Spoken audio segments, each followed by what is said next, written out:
Salut à tous, c'est Elena. Aujourd'hui on va parler avec vous du manga qui, s'il n'a pas encore attiré votre attention, va bientôt le faire normalement, car sa version animée vient de sortir. C'est Fire Force, un nouveau shonen de l'auteur de Soul Eater, Atsushi Okubo, lancé au Japon en 2015. Il est édité en France par Kana depuis 2016 et compte au moment de la sortie de cette vidéo 11 tomes, ce qui veut dire que vous avez de quoi lire. J'espère par contre qu'il fait pas trop chaud là où vous êtes en ce moment, parce qu'avec ce manga la température va vite monter. On se retrouve littéralement dans un monde du feu. Vous l'avez sûrement remarqué, sur la couverture du tome 1 de manga, le personnage porte l'uniforme de pompier. Le manga va justement nous parler des pompiers et comment ils vont combattre le feu. Mais ne pensez pas que ça ne colle pas du tout avec les mangas. Vous allez être surpris de voir à quel point les pompiers et le shonen vont très bien ensemble. L'histoire de Fire Emblem se passe dans un monde fantasy 200 ans après une catastrophe qui a causé la destruction de presque toute la surface terrestre. Et même si la population restante a réussi de retrouver une sorte d'équilibre dans l'empire de Tokyo, ils sont tous en danger de mort tout le temps. Ça peut arriver à n'importe quel moment, à n'importe qui, et il y a zéro chance de s'en sortir. Cette maladie qui a touché l'humanité, c'est la mort par le feu. Les humains s'enflamment sans aucune raison connue à ce jour-là et se transforment en ce qu'on appelle les torches humaines. Ces torches humaines sont en général assez agressives et dangereuses. Parce que bon, je sais pas ce que vous en pensez, mais c'est difficile à s'imaginer un feu sur pattes qui ne fait aucun dégât autour de lui, non? Et c'est là qu'on va arriver à l'intrigue du récit. Pour apaiser les âmes des victimes mortes par le feu, on envoie sur place les pompiers des brigades spécialisées, la Fire Force. Ce sont les pompiers qui possèdent généralement le pouvoir de manipuler, voire même créer le feu à leur guise. Pour vous dire la vérité, même ces pompiers ne sont pas très loin des torches humaines. Le malheur de ces derniers, c'est que ils n'ont pas de pouvoir pour contrôler le feu, ce qui cause leur mort. Contrairement à ça, les pompiers, ce sont des personnes qui ont réussi à soumettre le feu à leur volonté, mais c'est plutôt un pouvoir inné, un don, un super pouvoir si vous voulez. En plus, ces personnes-là font partie de la deuxième, voire même troisième génération des humains qui ont quelque chose à voir avec le feu, c'est-à-dire que c'est la première génération qui a commencé à s'allumer d'un coup un jour comme ça sans aucune raison, et les humains qui peuvent contrôler ce feu, bah ils arrivent plus tard, c'est comme une sorte d'évolution. Et c'est dans ce monde béni par le feu que Shinra Kusakabe va rejoindre la 8e brigade de Fire Force pour protéger la population et devenir un héros. Il va donc combattre le feu par le feu de toutes les forces de ses pieds, parce que oui, c'est le feu qu'il contrôle, il est dans ses pieds. Donc qu'est-ce que c'est que ça, ce manga où on peut cracher le feu avec les pieds? Et ben, en vrai, c'est un manga très sympa. Tout d'abord, il est vraiment rempli du feu. On a l'habitude de voir des pouvoirs basés sur de nombreux éléments, comme par exemple l'eau, l'air, la foudre, la gravité, ou même la terre et les métaux, tout ça. Mais dans Fire Force, il n'y a que le feu. Et tous les personnages qui ont des pouvoirs, ils ont des pouvoirs basés sur cet élément-là. C'était quelque chose recherché par l'auteur car il était curieux de créer un univers où il n'y a qu'un seul élément, mais en plus, ça le force à inventer tout en multitude de formes et de manières de contrôler le feu. Les limites des pouvoirs sont aussi très bien indiquées. Par exemple, Shinra, le personnage principal du manga, peut créer et contrôler le feu avec ses pieds, ce qui lui permet de voler et de cracher le feu avec ses pieds. Ses coéquipiers, en revanche, ne peuvent pas tous créer le feu par eux-mêmes, mais peuvent par contre le contrôler une fois allumé, et chacun l'utilise de manière le plus adaptée à son caractère et son style de combat. Il y a notamment des personnages qui peuvent modifier la température ambiante,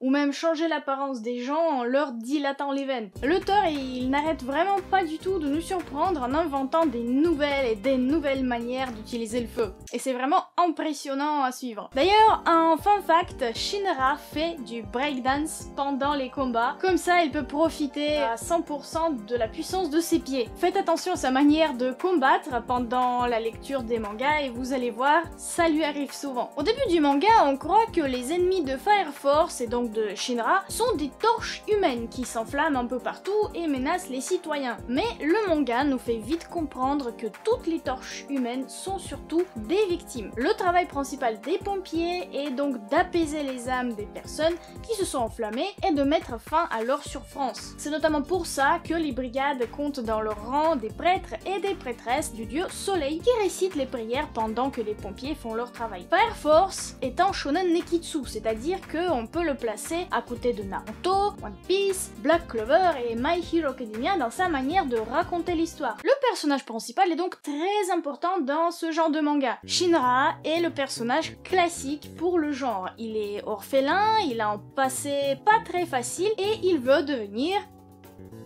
un héros. Mais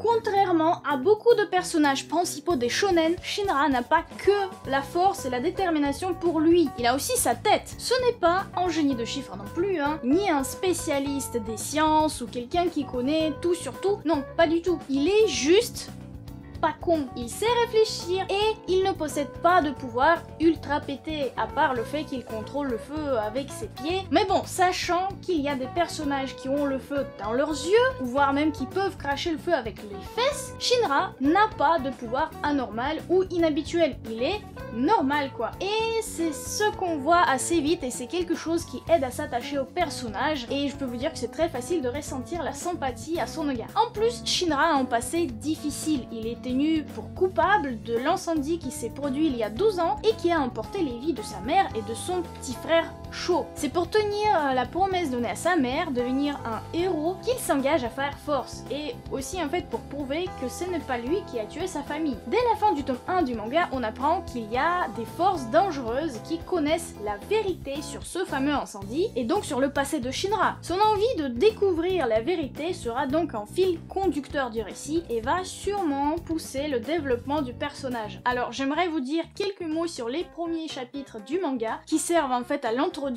la vraie intrigue mais qui prennent presque 2 tomes. Dans ces chapitres on découvre l'univers du manga, le background du personnage principal et on fait connaissance des personnages qui entourent Shinra. Mais on apprend surtout que les pompiers ne sont pas toujours aussi nets et bienveillants qu'ils semblent d'être. Chaque brigade est différente des autres. Chaque brigade a ses secrets et surtout chaque brigade a ses intentions secrètes. Une brigade axée sur la médecine, des brigades dévouées à l'empereur, la religion ou les forces militaires avant tout, voire même des brigades qui s'en foutent complètement de sauver les vies des gens et qui cherchent à faire que des expériences sur les torches humaines. Et bien sûr, quelques questions les plus peut-être importantes qu'on peut se poser par rapport à cette histoire, c'est quel est le véritable but de la brigade 8 qui a été créée tout récemment, à quoi Shinra va se faire donc mêler comme il intègre cette brigade et comment c'est lié avec son passé et la disparition de sa famille. Mais pour répondre à cette question, je vous laisse lire le manga. Bon, pour que je puisse vous convaincre encore plus de vous mettre à Fire Force, parlons des points forts de la série. Ce sont tout d'abord ces personnages plus âgés que la moyenne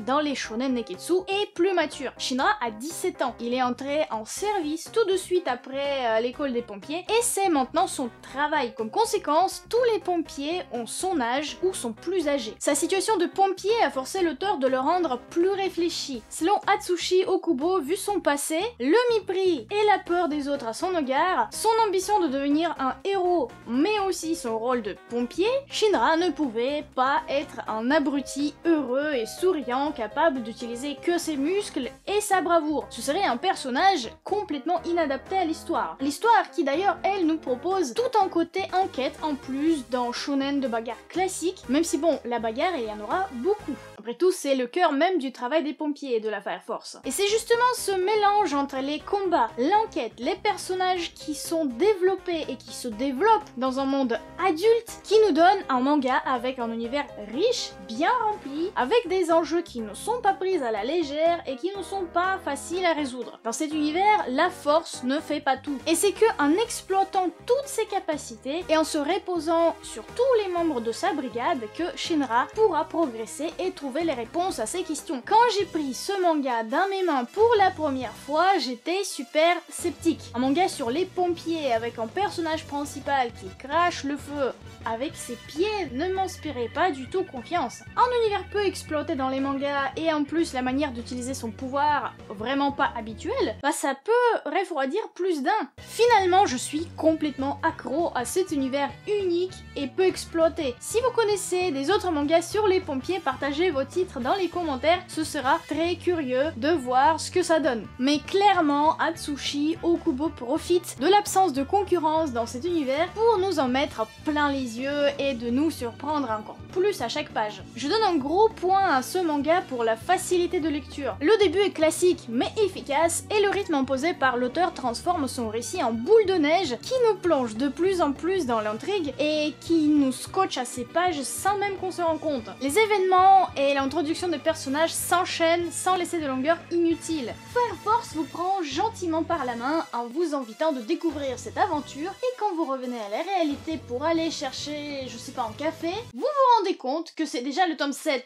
Je prends énormément de plaisir à lire ce manga et je vais suivre l'animé pour voir comment ils vont animer le feu et les explosions. Ça doit être absolument épique et beau. Et puis comme le feu est partout, il doit être super bien travaillé. Bon voilà, j'ai hâte de voir ce qu'ils ont à nous offrir.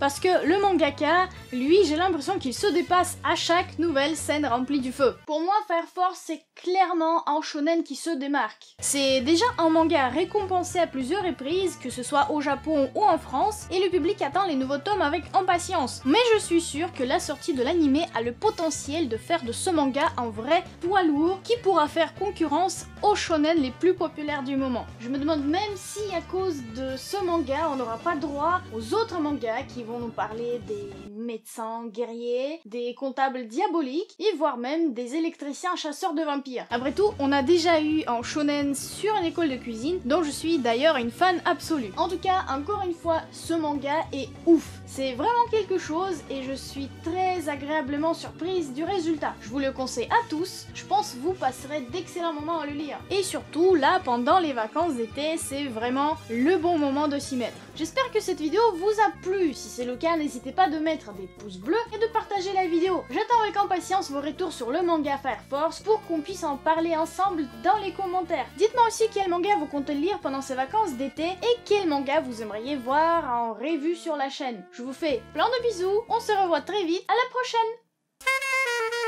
prochaine!